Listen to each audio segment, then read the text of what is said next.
So this is the cellar, so the main production area of BevZero. So typically wine only is with us for maybe 3 or 4 days.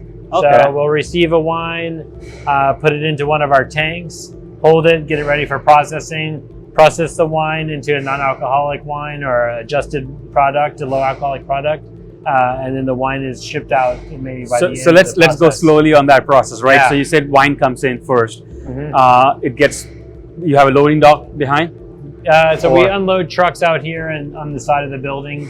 and they just have a pipe and it's connected here. Yeah, typically it's most of the time it's tanker loads, Okay. and so they're getting pumped out and into the facility. Got it. So now, Yeah. as soon as they're here, you let them still, or what is the time you let them? So typically we try not to hold wine much more than 36, 48 hours. Okay, So but minimum 24 hours. minimum 24 hours. Yeah. Got it. Yeah. So once they're here, what is the next phase exactly after So this? once wine gets unloaded and put into tank for processing,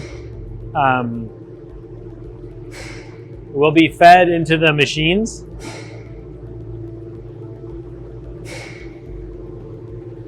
So these are all wines, right? Like this is just a storage. Yeah, these are just the before ones, Yeah. the alcoholic wines. and both. And some tanks are wines are getting ready to be processed. Some tanks are post de-alcoholization. Okay. Wines are about to ship out, but basically all the wines run through the spinning cone columns. All right. So you can get a good sense here on the screen of what the spinning cone process looks like. So you have wines coming into the cones. They're getting processed through the vacuum distillation process, and then we keep an eye on all the temperature and flow rates and everything during the process, and our run sheets, and we record data frequently and monitor the runs to make sure everything is going smoothly. Mm-hmm. So it's a very automated process as well. Okay. And so if you look inside here, it's quite noisy, but this is basically where the real magic happens. Got it. Inside the cellar.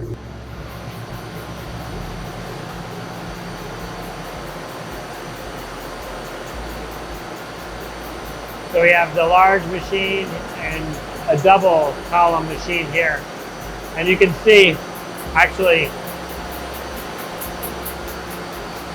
the wine's being run.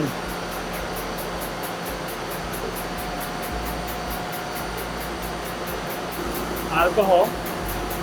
No, the process is on right now. So yeah, Alcohol would go down. de-alkalized wine. Okay.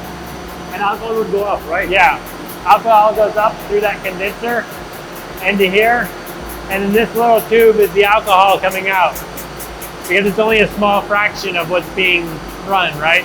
Yeah. Yeah, if you think about it, like if someone's bringing us 20,000 gallons, ultimately there's maybe 200 gallons of alcohol. Yeah. Right? It's such a Not small much, yeah. percentage, yeah. And then from there, it goes back in the tank. Like Yeah. that is a tank, right? So then you empty it. So into- this is a continuous flow. Yeah. So it actually is going from one tank through the machines to another tank. Got it. That's what I figured. Yeah, So there are pipes below. Yeah. No, just an overhead line and then Alright. flexible hoses. Yeah. Yeah. Okay. And once the non-alcoholic wine is in the tank, again, how many days you let it go, or how many hours? As short as absolutely possible. Maximum 24 hours. Maximum. So Yeah. so you ship them out back. Yeah, absolutely. So most of the wines are either getting blended back into a larger volume for alcohol reduction, and we want that to happen as quick as possible, or if they're non-alcoholic products, they're slated for packaging. So we don't like to bring in, for non-alcoholic products, we don't like to bring in anything and process it until there's a packaging date, and we know what that packaging date is, and then we can run the product and have a very short time between running the product and having a packaging date for shelf life preservation and quality. Got it. Yeah. Cool. What are some of the lessons that you've learned in so that wineries who are shipping you the raw material, call it the alcoholic wine, Yeah. how can they make it better? Like you touched based on the base, right? Yeah. So what are some techniques that who are preparing for the next chapter into getting into this category?